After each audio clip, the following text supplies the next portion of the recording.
हरे कृष्णा। ओम नमः शिवाय। सबसे पहले तो आप सबको महाशिवरात्रि की बहुत बहुत बहुत बहुत शुभकामनाएं। भगवान शिव का हाथ, प्रेम भरा स्नेह भरा हाथ आप सबके सर पर हमेशा बना रहे, यही मेरी भगवान शिव से आप सबके लिए प्रार्थना है। अब हम कथा में आगे बढ़ते हैं। कल हमने कथा में कहाँ विश्राम लिया था? कल हमने विश्राम लिया था कि गंगा इंद्रदेव से बात कर रही हैं और इंद्रदेव को वो बता रही हैं कि मैं शिव से बहुत प्रेम करती हूँ, लेकिन शिव ने मुझे स्पष्ट रूप से कह दिया है कि अगर कभी वो विवाह करेंगी भी तो सिर्फ और सिर्फ सती से उसके पुनर्जन्म के बाद, अन्यथा वो किसी से विवाह नहीं करेंगे। इंद्रदेव कहते हैं कि ऐसा है तो शिव का विवाह तो शीघ्र ही होगा, क्योंकि आदि शक्ति आपकी माता मैनावती के गर्भ से शीघ्र ही जन्म लेने वाली हैं। गंगा को ये बात नहीं मालूम, लेकिन इंद्रदेव को तो मालूम है। इंद्रदेव को मालूम है कि मैना जी की कोख से महा आदि शक्ति का अब पुनर्जन्म होगा। और जब ये बात गंगा सुनती है तो गंगा को बहुत प्रसन्नता होती है कि चलो, शिव ने मुझे नहीं भी अपनाया तो कोई बात नहीं, लेकिन आदि शक्ति का जन्म मेरी बहन के रूप से होगा, मेरी बहन के रूप में होगा। मेरे लिए यही प्रसन्नता का विषय है। और ये जो सारा वार्तालाप हो रहा है, ये सारा वार्तालाप चक्री सुनता है, जो अप्सरा बनकर वहां पर अप्सराओं के बीच में उपस्थित है। और जैसे ही वो ये सब बातें सुनता है, जैसे ही सुनता है तो वो तो बहुत प्रसन्न हो जाता है, क्योंकि यही सब तो सुनने आया था वो। तो इंद्रदेव बता रहे होते हैं गंगा को कि आपकी बहन से महादेव का विवाह होगा, आपकी बहन से। तो गंगा ये भी पूछती है कि आपको ये सब कैसे पता चला? तो इंद्रदेव बताते गए हैं, कहते हैं कि आदि शक्ति ने स्वयं आपकी माता को वरदान दिया है। और मैं आपको ये भी बता दूं कि बालाजी के मंदिर में आपकी बहन का जन्म होने वाला है। ये सब बातें इंद्रदेव तो गंगा को बता रहे हैं, लेकिन चक्री ने एक एक बात को सुन लिया है, एक एक बात को। और अब वो सारी बातें सुनकर वो तुरंत भागता है असुर लोक में, ताड़कासुर के सामने जाता है और ताड़कासुर को, शुक्राचार्य जी को सब कुछ बताता है कि मैंने इंद्र के मुंह से ये बातें सुनी। अब ताड़कासुर है, वो तो बहुत प्रसन्न हो जाता है, बहुत प्रसन्न, लेकिन शुक्राचार्य प्रसन्न नहीं होते। तो ताड़कासुर बोलता है कि मैं तो बहुत प्रसन्न हूं, पर गुरुदेव आप प्रसन्न क्यों नहीं है? आप प्रसन्न क्यों नहीं है? आपको तो प्रसन्न होना चाहिए कि आपके शिष्य को जिससे खतरा है, यानी कि आदि शक्ति से, यानी कि उसके बाद आदि शक्ति के उत्पन्न होने वाले पुत्र से, तो मुझे तो पहले ही जब ज्ञात हो गया कि आदि शक्ति का जन्म होने वाला है, तो मैं तो उसको पहले ही खत्म कर दूंगा। तो ये सब सुनकर तो आपको प्रसन्न होना चाहिए ना गुरुदेव, तो आप प्रसन्न क्यों नहीं है? शुक्राचार्य कहते हैं, सुनो ताड़कासुर, आज से पूर्व हमें अपने किसी भी निर्णय पर इतनी आत्मग्लानि नहीं हुई जितनी हमें आज हो रही है। क्योंकि देखिए, आप सबको याद है ना कि शुक्राचार्य जी ने ही ये पूरा सुझाव जो है वो ताड़कासुर को दिया था, चक्री को दिया था कि चक्री तुम अप्सरा बनो, अप्सरा बनकर तुम जाओ स्वर्गलोक में और सब पता करके आओ। और अब जब चक्री सब पता करके आ गया, और अब जब ताड़कासुर को ये पता चल गया कि आदिशक्ति का जन्म कहाँ होने वाला है और वो कहाँ उस नवजात कन्या का वध कर सकता है, तो ये बातें सुनकर शुक्राचार्य जी को आत्मग्लानि होती है। इसीलिए वो कहते हैं कि ताड़कासुर, आज से पहले कभी मुझे इतनी आत्मग्लानि नहीं हुई जितनी आत्मग्लानि मुझे आज हो रही है। तो ताड़कासुर बोलते हैं, आत्मग्लानि? आत्मग्लानि नहीं, अपितु आपको तो गर्व होना चाहिए। आपको तो गर्व होना चाहिए कि हम असुरों के लिए आपने अपनी सोच का ऐसा सर्वोच्च उदाहरण प्रस्तुत किया है। और साथ ही कहता है, चक्री जाओ, जाके बहिर्रूपा को बुला कर लाओ। अभी बहिर्रूपा कौन है? बहिर्रूपा एक असुर है जो कोई सा भी रूप धारण करने में सक्षम है, जो जब चाहे तब वो किसी का भी रूप धारण कर लेती है।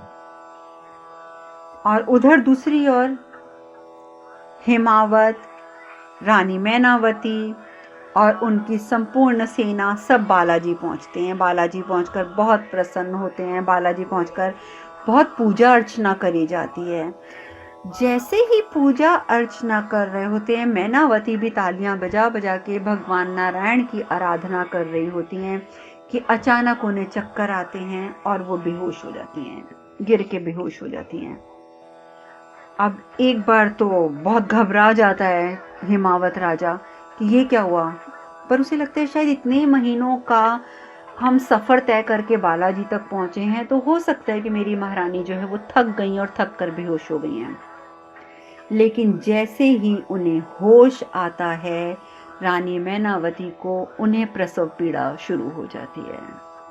मंदिर के प्रांगण में ही एक कक्ष में उन्हें ले जाया जाता है और सभी दासियां मिलकर उनका प्रसव करवाती हैं और उन्हें एक अत्यंत रूपवती कन्या जो है वो वहां पर उनका आविर्भाव होता है, प्रकट होती हैं, यानी कि उनकी कोख से उत्पन्न होती हैं। और वो कन्या कौन है? आदिशक्ति। आदिशक्ति, हमारे भगवान शिव की अर्धांगिनी आदिशक्ति, उनका जन्म होता है। सब बहुत खुश हैं। उधर ब्रह्मा, विष्णु, महेश, वो सब भी बहुत खुश हैं। और इधर जैसे ही इधर आदिशक्ति का जन्म होता है, उधर साधना में डूबे हुए भगवान शिव के नेत्रों से अश्रु गिर जाते हैं। शायद ध्यान में ही उन्हें इतनी प्रसन्नता होती है आदिशक्ति के उत्पन्न होने की कि उनके आंखों से अश्रुधारा बहती है। उधर ब्रह्मा, विष्णु, लक्ष्मी जी, सभी देवी देवता सब बहुत प्रसन्न हैं। भगवान विष्णु कहते हैं कि जिस प्रकार से सरस्वती देवी विद्या की देवी हैं, जन कल्याण के लिए वो सबको विद्या का दान देती हैं, लक्ष्मी देवी जिनकी आराधना से सबको लक्ष्मी प्राप्त होती है, धन प्राप्त होता है, उसी प्रकार से आदिशक्ति से सबको सुख शांति प्राप्त होगी। यानी कि त्रिदेव की ये त्रिदेव देवियां अलग अलग फलदायी होती हैं। ब्रह्मा जी भी बहुत प्रसन्न है। वो कहते हैं कि मुझे बहुत खुशी है, हो सकता है कि अब महादेव अपने वैराग्य को छोड़ दें। बहुत दुख सह लिए महादेव ने, बहुत दुख। और उधर दूसरी ओर ताड़कासुर, उसने बहिर्रूपा को बुलाया। बहिर्रूपा आती है तो ताड़कासुर बोलता है कि बहिर्रूपा, मैं तुम्हें बहुत महत्वपूर्ण कार्य सौंप रहा हूं, बहुत महत्वपूर्ण कार्य। तुम जाओ, बालाजी जाओ, हो सकता है कि वहां आदिशक्ति का जन्म हो गया हो, अन्यथा होने वाला हो। तुम वेश बदल कर वहां जाओ, दक्षिण की दिशा में बालाजी के मंदिर में, और वहां पर जन्म लेने वाली नवजात कन्या का वध कर दो। उस नवजात कन्या का वध कर दो। अब बहिर्रूपा को वो भेज देता है। शुक्राचार्य भेजने लगता है जैसे अभी बहिर्रूपा गई भी नहीं होती। जैसे ही वो मुड़ती है तो शुक्राचार्य कहते हैं, तुम बहुत बड़ी गलती कर रहे हो ताड़कासुर, क्योंकि वो कन्या नवजात अवश्य है। वो कन्या नवजात अवश्य है, पर उसकी इच्छा के विरुद्ध उसे कोई छू नहीं सकता, कोई उसके पास तक नहीं जा सकता। पर साथ ही वो कहते हैं बहिर्रूप पर तुम अवश्य जाओ, तुम अवश्य जाओ, क्योंकि अगर तो तुम सफल हुई तो तुम अपने असुर राज्य के दुर्भाग्य को दूर कर दोगी। आप समझे ना इस बात को? असुर राज्य का दुर्भाग्य कैसे दूर होगा कि अगर बहिर्रूपा आदि शक्ति का वध करने में सफल हो गई तो फिर से तारकासुर को मारने वाला जो उत्पन्न होना था वो नहीं हो पाएगा, तो उसका दुर्भाग्य तो स्वयं खत्म हो जाएगा। तो इसीलिए शुक्राचार्य कहते हैं कि अगर तुम सफल हुई तो तुम अपने असुर राज्य का दुर्भाग्य दूर कर दोगी, परंतु यदि तुम असफल रही तो तुम्हारा सौभाग्य बन जाएगा, क्योंकि वो कन्या स्वयं आदि शक्ति है। अब बहिर्रूपा का सौभाग्य कैसे बन जाएगा? क्योंकि बहिर्रूपा का सौभाग्य इसलिए बनेगा क्योंकि आदि शक्ति के हाथों अगर उसका वध हो जाता है तो वो मुक्ति प्राप्त करेगी। इसीलिए शुक्राचार्य जी कहते हैं कि तुम बहिर्रूपा जाओ जरूर, सफल हो जाओगी तो इसका भला हो जाएगा, असफल हो जाओगी तो तुम्हारा भला हो जाएगा, इसलिए तुम अवश्य जाओ। बहिर्रूपा जो है वो पहुंच जाती है बालाजी, वहां पे कन्या जो है मैनावती की गोद में है। चारों ओर मंदिर में सब महाराज की जय हो, महाराज की जय हो के नारे लग रहे हैं। सब लोग आके कन्या को आशीर्वाद दे रहे हैं, विष्णु भगवान की आराधना कर रहे हैं। बहिर्रूपा वहां पहुंच जाती है। बहिर्रूपा की नजर जब कन्या के ऊपर पड़ती है तो कन्या भी तिरछी नजरों से बहिर्रूपा को घूरने लग जाती है। तो बहिर्रूपा बोलती है कि यदि आप सच में आदि शक्ति हैं तो आप मुझे वरदान दीजिए कि इस समय जो भी मेरी इच्छा है, जो भी मेरे मन में प्रबल इच्छा है, वो पूर्ण हो जाए। और क्या आपको ज्ञात है कि वो मेरी इच्छा है क्या? और बच्ची मुस्कुराते हुए बहिर्रूपा को सिर्फ देखती रह जाती है। उधर मैनावती और हिमावत जब अपने कक्ष में आते हैं, वार्तालाप करते हैं, तो मैनावती पूछती है कि जब हम मंदिर में बैठे थे, हम पूजा अर्चना कर रहे थे, तो स्वामी मैंने देखा कि गुप्तचर आया था और इशारों इशारों में उसने आपको बुलाया था और आप उससे मिलकर आए थे। आपके चेहरे पर चिंताएं थी, चिंता की रेखा साफ थी। पुत्री के जन्म की खुशी उस समय आपके चेहरे से गायब हो गई थी।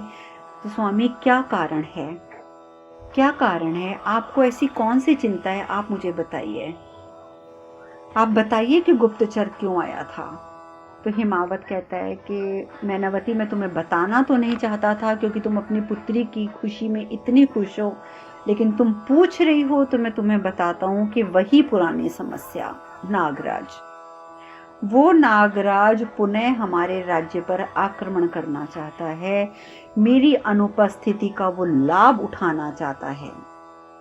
मैं खुद नहीं समझ पा रहा कि मैं उसके उत्पीड़न से अपनी प्रजा को हमेशा हमेशा के लिए मुक्ति कब दिला पाऊंगा।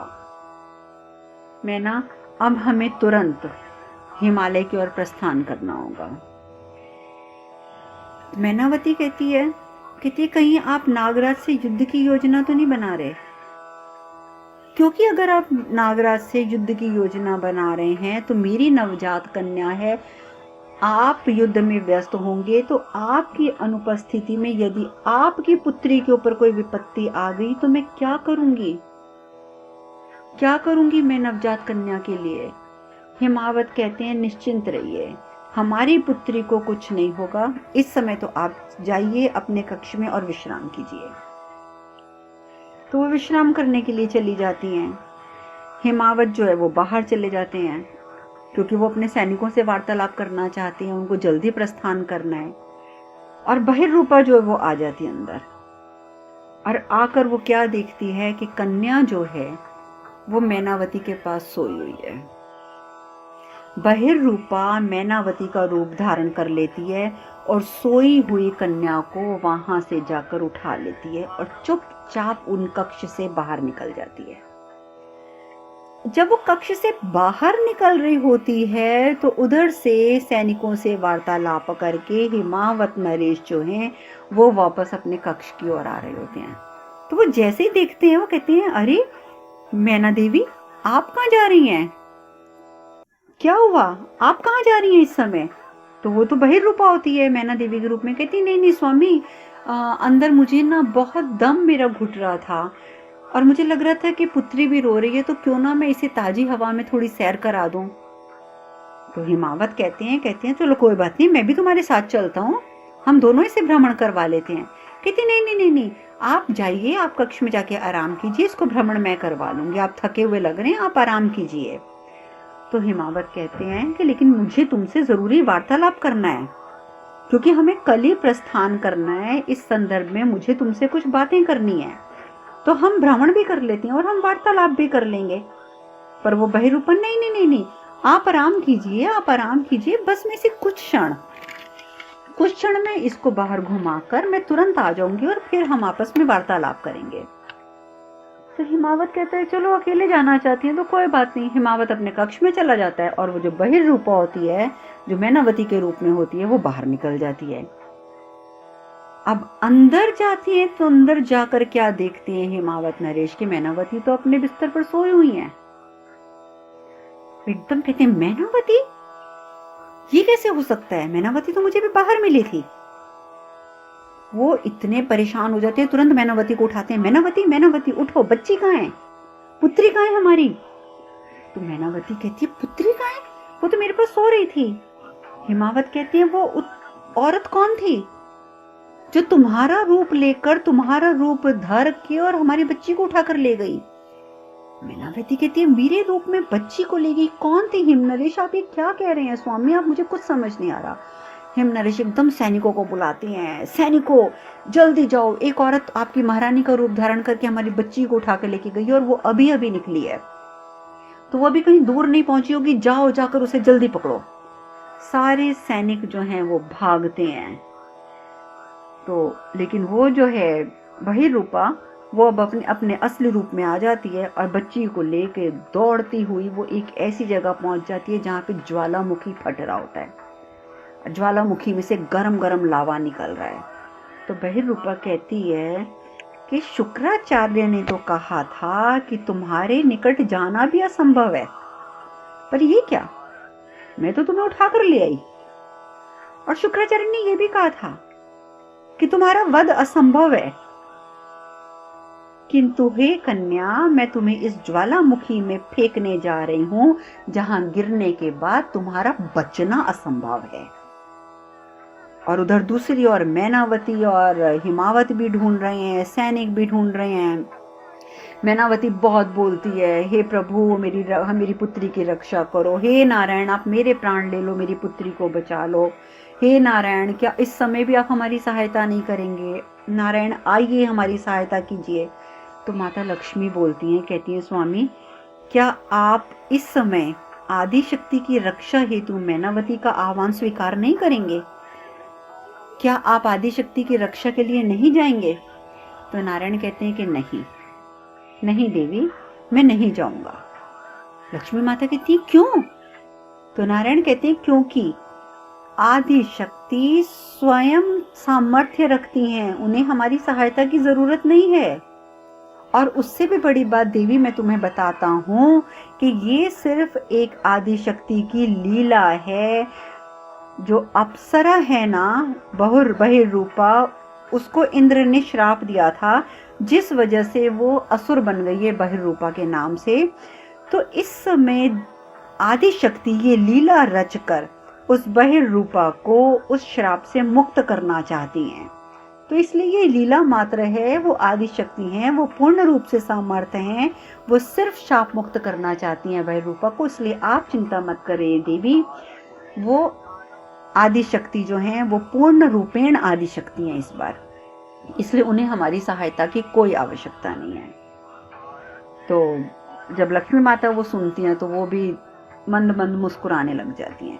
और उधर दूसरी ओर बहिर्रूपा, वो आपको मैंने बताया ना कि वो ज्वालामुखी के पास खड़ी होती हैं, जैसे ही ज्वालामुखी में वो बच्ची को फेंकने लगती है तो वो बच्ची क्या करती है कि माला पकड़ लेती है बहिर्रूपा की, जोर से कस के। तो बहिर्रूपा बोलती है कि ये जो छोटी छोटी तुम हरकतें कर रही हो ना कन्या, जैसे तुमने मेरी माला पकड़ ली, इन सब से कुछ नहीं होने वाला। मैं तुम्हारा वध करने आई हूँ, तुम्हारा वध करके मैं रहूंगी। ये कहते हुए वो जैसे ही एक कदम आगे बढ़ाती है, बहिर्रूपा एक पत्थर के ऊपर ऐसे उसका कदम बढ़ता है कि वो गिर जाती है। बहिर्रूपा जैसे ही गिरती है, वो कन्या बहिर्रूपा के हाथ से गिर के वहीं रह जाती है। और बहिर्रूपा जो है, वो जो एक ज्वालामुखी पर्वत पे जहाँ पे वो खड़ी होती है, वो बहिर्रूपा वहां से नीचे को गिर पड़ती है। और कमाल की बात देखिए, जैसे ही बहिर्रूपा नीचे को गिरती है तो उसके बालों की एक लट आदिशक्ति के हाथ में रह जाती है, आदिशक्ति की उंगली पे लिपटी रह जाती है। और बहिर्रूपा पहाड़ से लटकी हुई है, और उसकी जो एक लट है बालों की, जो आदिशक्ति के हाथ में है, आदिशक्ति ने उसको पूरा सहारा दिया हुआ है, जिससे वो बहिर्रूपा गिर नहीं पा रही है, गिर नहीं पा रही है। वो ज्वालामुखी में वो लटकी हुई है इस पर्वत पर। अब आगे क्या होता है ये चर्चा हम कल करेंगे। आज हम कथा में यहीं विश्राम लेते हैं। एक बार और आप सबको शिवरात्रि की बहुत बहुत शुभकामनाएं। हरे कृष्ण कृष्ण कृष्ण हरे हरे, हरे राम राम राम हरे हरे। आप सब खुश रहें, सुखी रहें, स्वस्थ रहें। हरे कृष्णा। ओम नमः शिवाय, ओम नमः शिवाय, ओम नमः शिवाय। हर हर महादेव, हर हर महादेव, हर हर महादेव। महाबली शिव।